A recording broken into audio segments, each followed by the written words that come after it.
ദല്ലാൽ നന്ദകുമാർ ഇങ്ങനെ ഒരു ആരോപണം ഉന്നയിച്ചു പോകുന്നതാണോ, അതോ ദല്ലാളിന് പിന്നിൽ കൃത്യമായി കരുക്കൾ നീക്കുന്ന ആളുകളുണ്ടോ?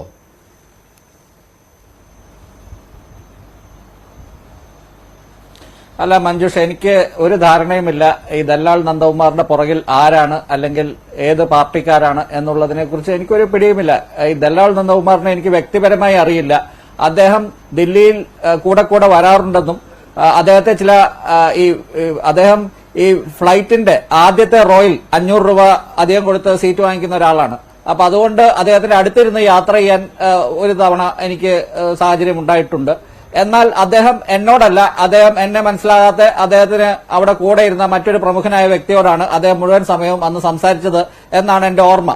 ഇദ്ദേഹം ഈ കാണുന്ന മലയാളികളായിട്ടുള്ള പ്രമുഖ മലയാളികളെയെല്ലാം ഏതെങ്കിലുമൊക്കെ തരത്തിൽ ഇതുപോലെ ഫ്ലൈറ്റിലും ഹോട്ടലിലും ഒക്കെ വെച്ച് കണ്ടുമുട്ടുകയും അവരോടൊക്കെ ഏതെങ്കിലും തരത്തിൽ ബന്ധം സ്ഥാപിക്കുകയും പിന്നെ ഇതുപോലെയുള്ള ഓരോ ആൾക്കാർക്ക് ട്രാൻസ്ഫർ, പോസ്റ്റിംഗ്, അതുപോലെ ഏതെങ്കിലും ആൾക്കാർക്ക് മന്ത്രി പദവി അല്ലെങ്കിൽ അങ്ങനെ നിയമസഭാ ടിക്കറ്റ്, ലോക്സഭാ ടിക്കറ്റ് എന്നൊക്കെ പറഞ്ഞ് ഓരോ രാഷ്ട്രീയക്കാരും അടുത്ത് കൂടുകയും ഇതുപോലെ പിന്നെ ബ്ലാക്ക് മെയിൽ രാഷ്ട്രീയം കളിക്കുകയൊക്കെ ചെയ്യുന്ന ഒരു ഇപ്പോ ഇദ്ദേഹത്തെ വിശേഷിപ്പിക്കുന്ന തന്നെ ദല്ലാൾ എന്നല്ല, ഒരു മിഡിൽ മാൻ, ആ ഒരു ദല്ലാൾ പണി ചെയ്യുന്ന ഒരാളാണ്.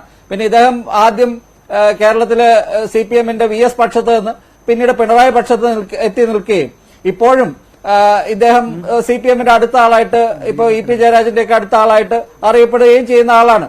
അപ്പൊ എനിക്ക് എന്തായാലും അറിയില്ല എന്താണ് ഇദ്ദേഹത്തിന്റെ ലക്ഷ്യമെന്ന്. പക്ഷെ ഞാനിത് കൂട്ടി വായിക്കുന്നത് ഇന്നലെ അനിൽ ആന്റണി നടത്തിയ ഒരു പ്രതികരണത്തെ ആയിട്ട് ബന്ധപ്പെടുത്തിയാണ്. അത് ഇന്നലെ തന്നെ അത് വലിയ ചർച്ചയൊക്കെ ആയിരുന്നു. കാരണം അദ്ദേഹത്തിന്റെ അച്ഛനെ, അനിൽ ആന്റണി അദ്ദേഹത്തിന്റെ അച്ഛൻ AK ആന്റണിയെ വിശേഷിപ്പിച്ച ചില പദങ്ങൾ ചന്ദ്രനിലേക്ക് നോക്കി കുരയ്ക്കുന്ന പട്ടികളോട് ഉപമിക്കുന്ന, സ്വന്തം അച്ഛനെ ഉപമിച്ച അനിൽ ആന്റണിയെ ഞാൻ ഇന്നലെ ഈ വാർത്താ ചാനലുകളിൽ കൂടി കണ്ടപ്പോൾ ഞാൻ ശരിക്കും ഞെട്ടിപ്പോയി. കാരണം ഇങ്ങനെയൊക്കെ ഒരു കേരളത്തിലെ ഒരു രാഷ്ട്രീയക്കാരൻ, അത് എത്ര നവാഗതനമായിക്കോട്ടെ, അങ്ങനെയൊക്കെ പറയുന്ന ഒരു കേരളത്തിൽ ഇതൊന്നും വേവാത്ത ഒരു രാഷ്ട്രീയമാണ്. അപ്പോ ഇദ്ദേഹത്തിന് എന്താണ് ഇദ്ദേഹം BJP ചേർന്ന് കഴിഞ്ഞിട്ട് പലപ്പോഴും ഈ നാക്കെടുത്താൽ എല്ലാവരും ജിഹാദികളാണ്, എല്ലാവരും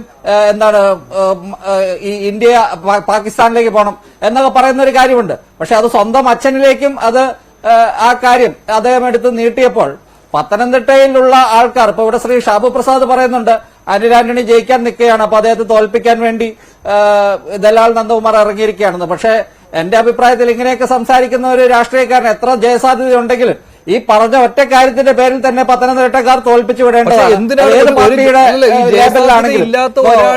ഒരാൾക്കെതിരെ ഇങ്ങനെ ഒരു ആരോപണം കൊണ്ടുവന്നിട്ട് എന്താണ് കാര്യം? അപ്പോൾ അവിടെ ഉന്നമിടുന്നത് അനിൽ ആന്റണിയെ മാത്രമാണോ, AK ആന്റണിയെ കൂടിയാണോ എന്നുള്ള കാര്യം കൂടി ഉണ്ടല്ലോ. അങ്ങനെയാണെങ്കിൽ ഈ ദല്ലാൾ ഒറ്റയ്ക്കാണോ ഈ പ്രവൃത്തി ചെയ്തിട്ടുണ്ടാവുക? അങ്ങനെ ഒരു നിരീക്ഷണം നടത്തിക്കൂടെ താങ്കൾക്ക്?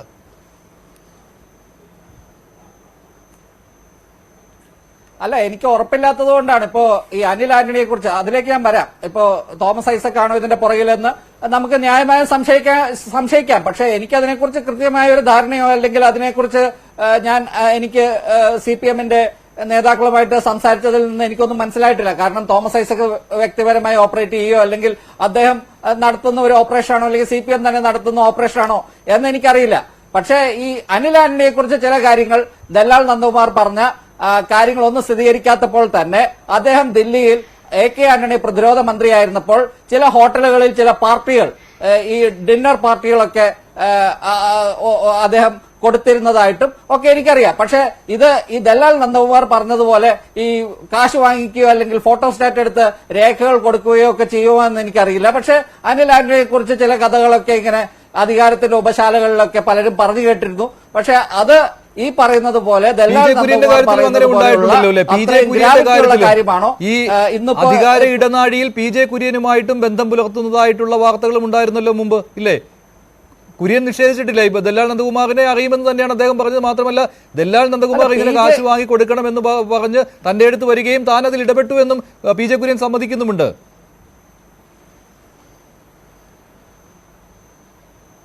ദല്ലാൽ നന്ദകുമാറിനെ എനിക്ക് തോന്നുന്നത് ദില്ലിയിലെ എല്ലാ രാഷ്ട്രീയക്കാർക്കും അറിയാമെന്നാണ് എനിക്ക് തോന്നുന്നത്. കാരണം ഇദ്ദേഹം ഈ കേരള ഹൌസിന്റെ ചുറ്റിപ്പറ്റിയും അല്ലെങ്കിൽ ഏതെങ്കിലുമൊക്കെ രാഷ്ട്രീയക്കാരുമായിട്ട് എപ്പോഴും ബന്ധം സ്ഥാപിക്കാൻ നടക്കുന്ന അദ്ദേഹത്തിന് ഇഷ്ടം പോലെ ഈ എന്താണ് നമുക്കൊക്കെ ഈ ഒഴിവ് സമയം വളരെ കുറവായിരിക്കും. ഇദ്ദേഹത്തിന് മുഴുവൻ സമയം ഒഴിവ് സമയമാണ്. അപ്പൊ ഇദ്ദേഹത്തിന് ഇതുപോലെയുള്ള പരിപാടികളാണ് രാവിലെ തൊട്ട് വൈകുന്നേരം വരെ ഇദ്ദേഹം ചെയ്യുന്നത്. അപ്പൊ ഇതുപോലെ ഓരോരുത്തരുമായി ബന്ധം സ്ഥാപിക്കുക, അവര് അതിൽ എന്തെങ്കിലും ബിസിനസ് ഓപ്പർച്യൂണിറ്റി കണ്ടെത്തുക. ഇദ്ദേഹത്തിന്റെ ഒക്കെ സാമ്പത്തിക സ്രോതസ് എന്താണെന്നോ ഒന്നും എനിക്കറിയില്ല. അപ്പൊ ഇദ്ദേഹത്തിന് ഇങ്ങനെയൊക്കെയുള്ള കാര്യങ്ങൾ നടത്താൻ, അത് പി ജെ കുര്യൻ മാത്രമല്ല, ഇദ്ദേഹത്തിന് എനിക്ക് തോന്നുന്നു കേരളത്തിലെ എല്ലാ രാഷ്ട്രീയക്കാരും, ദില്ലിയിൽ ഓഫീസുള്ള അല്ലെങ്കിൽ ദില്ലിയിൽ പ്രവർത്തിച്ചിട്ടുള്ള എല്ലാ കേരളത്തിൽ നിന്നുള്ള രാഷ്ട്രീയക്കാരുമായിട്ട് ഏതെങ്കിലുമൊക്കെ തരത്തിൽ ബന്ധമുണ്ടാകാം, ബന്ധം സ്ഥാപിക്കാൻ പറ്റിയിട്ടുള്ള ചിലരൊക്കെ ഇദ്ദേഹത്തെ അടുപ്പിക്കാൻ സാധ്യതയില്ല. അങ്ങനെ അല്ലാത്തവരെയെല്ലാം ഇദ്ദേഹം ബന്ധം സ്ഥാപിച്ചിട്ടുണ്ടാകും എന്ന് തന്നെയാണ് ഞാൻ കരുതുന്നത്. പിന്നെ ഇതില് ഇപ്പോൾ CPM-ന്റെ എന്തെങ്കിലും കളിയുണ്ടോ എന്ന് ചോദിച്ചാൽ ഇതിൽ ന്യായമായും സംശയിക്കാവുന്നത് CPM-ന്റെ കറുത്ത കരങ്ങളാണ്. പക്ഷെ എനിക്കതിനെക്കുറിച്ച് കൃത്യമായിട്ട് ഒരു വിവരവുമില്ല. ശരി.